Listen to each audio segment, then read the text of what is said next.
on se met dans le concret, une association qui arrive sur un terrain de crise, pour de l'urgence, distribue de l'aide alimentaire, met des tentes, et puis on dit voilà, la phase d'urgence est terminée. Et ils s'en vont. Qu'est-ce qui se passe? Les autres associations de développement arrivent.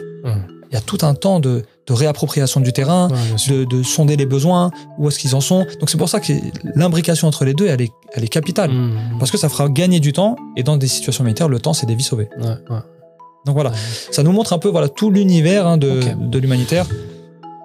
Qu'est-ce que tu pourrais nous dire, parce qu'on est en France, il y a l'humanitaire français, comme tu le sais, c'est quelque chose, mashallah, tabarakallah, qui tient beaucoup à cœur, des musulmans.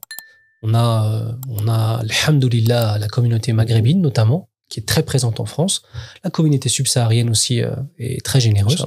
Là, je parle spécifiquement de la communauté maghrébine, qui est d'une générosité extraordinaire.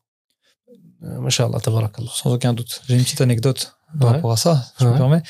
Je parlais une fois avec une personne. Des anecdotes. Voilà, une personne qui était dans l'humanitaire international. Et donc, c'est vrai que nous, la plateforme humanitaire, on insiste beaucoup à faire exister ce secteur de la philanthropie islamique. Donc, de l'humanitaire musulman pour qu'il soit reconnu en tant que tel. C'est très important. Parce qu'aujourd'hui, on est plein d'acteurs, mais on n'existe pas. Là, t'es en train, j'explique un petit peu. Là, t'es en train d'élargir, en fait, le spectre de qu'est-ce que la philanthropie islamique pourrait nous apporter même au niveau international. On a plein d'acteurs qui sont isolés et qui finalement sur l'échiquier international ne pèsent pas lourd, alors qu'en vérité, il y a une grosse capacité financière, il y a beaucoup d'acteurs. Et donc, cette notion de philanthropie islamique française, le jour où elle existera réellement et sera même reconnue au niveau administratif, comme par exemple auprès de l'ONU ou d'autres, même s'il y a des éléments qui existent déjà. Bien sûr. Eh bien, en fait, ça pourra changer le game, en fait. C'est ça, exactement. Et donc, je parlais avec une dame qui travaillait notamment dans l'accompagnement des ONG internationales. Et donc, je lui dis, oui, c'était dans le cadre d'une grosse crise. Et je lui dis, vous savez, pendant cette crise-là, les acteurs de la philanthropie islamique, donc les associations musulmanes, elles ont apporté plus d'1 million d'euros d'aide dans l'urgence, etc. Elle me dit, oh, c'est incroyable. Elle me dit, mais vous avez quoi comme subvention? Et je lui dis, madame, on n'a pas de subvention. Je lui dis, tout ça, c'est les dons des généreux donateurs. Elle m'a dit, c'est incroyable. Vous financez tout ça avec l'aide, ce qu'on appelle la générosité du public. Je lui dis oui, ce ne sont que des dons. Et ça, c'est une sifa de la communauté musulmane. Parce que, aussi, c'est important de le préciser, si on sort du monde de l'association humanitaire musulmane, les autres associations, pour la quasi-totalité, ont principalement des activités qui sont basées sur des subventions de l'État. Voilà.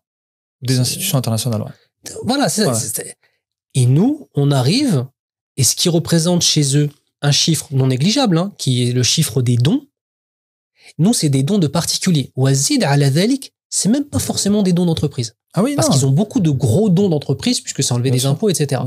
Nous, c'est carrément des dons de particuliers. C'est vraiment magnifique. Cette générosité du public, de cette communauté qui, de façon globale, vient d'Afrique, mashallah, représente un intérêt de la communauté musulmane française pour l'humanitaire. C'est-à-dire, c'est dans son ADN, mashallah. Et je vais plus loin que ça, c'est dans son ADN parce que c'est dans sa religion. Parce que si on prend la vie du prophète, sallallahu alayhi wa sallam, si on prend la vie de Omar al-Khattab, de Omar ibn al-Aziz, de tous ces grands khulafa qui nous ont précédés, ces dirigeants justes, ces dirigeants l'histoire de Omar al-Khattab qui se balade dans Médine qui croise une tente comme ça et qui trouve une femme avec son enfant, on connaît cette histoire, et qui va lui-même apporter l'aide, etc. Elle est très symptomatique de l'attitude que doit avoir l'humanitaire musulman. Parce qu'il se soucie sincèrement de la condition de la personne. En fait, il y a de la vraie empathie. Je me mets à ta place. Ce qui t'atteint m'atteint. Et ça, tu sais, subhanallah, c'est une des caractéristiques humaines. L'empathie fait partie des caractéristiques humaines. Les animaux ne ressentent pas l'empathie. Les animaux ne savent pas se mettre à la place de quelqu'un d'autre. Sinon, ils ne se nourriraient pas. Eh oui. Le lion qui se met à la place de la gazelle ne pourrait pas le faire. Nous, on a cette notion-là d'empathie. C'est omniprésent dans notre religion. Voilà, on se met à la place de l'autre et on se dit, mais en fait, ça, cet enfant-là, c'est comme le mien. Et si c'était moi à sa place? Et si c'était mon enfant à sa place? Et si c'était? Donc, cette communauté musulmane, vraiment manifeste de l'intérêt pour les projets. On a donc beaucoup de gens, beaucoup de dons. Et on a aussi cette communauté qui est passée souvent de donateurs à faiseurs de projets. Oui, ça c'est une vraie caractéristique de l'humanitaire musulman. C'est un vrai chamboulement qu'il y a eu dans le secteur humanitaire. Si on veut revenir sur cette genèse un petit peu, c'est à la base, l'humanitaire international, c'est fait par les États. Donc après la Seconde Guerre mondiale, on va dire. C'est super important ça. C'est fait par les États. Après, donc il y a les associations de la société civile, donc c'est-à-dire des gros groupes qui se forment pour l'aide, etc. Mais à partir de 2010, à peu près en France, on va avoir des citoyens qui commencent à fonder des associations en 1901 et qui lèvent des fonds. Et un grand nombre aujourd'hui, on est beaucoup d'associations. Il y a beaucoup de citoyens qui s'engagent dans ce secteur associatif pour faire des projets de solidarité.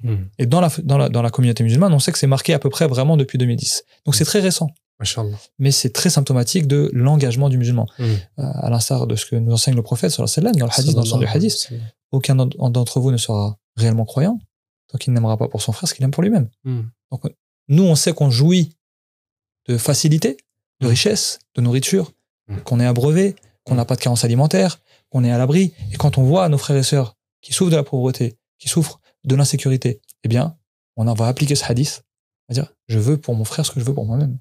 Quand je regarde mes enfants heureux, en bonne santé, joyeux, en sécurité, éduqués, et qu'on voit nos frères et sœurs, par exemple en Afrique, dans l'Afrique subsaharienne, eh bien, on veut pour eux ce qu'on veut pour nos enfants.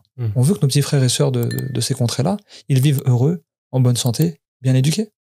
Donc on applique, c'est intrinsèquement les enseignements du prophète sallallahu alayhi wa sallam. Sallallahu alayhi wa sallam.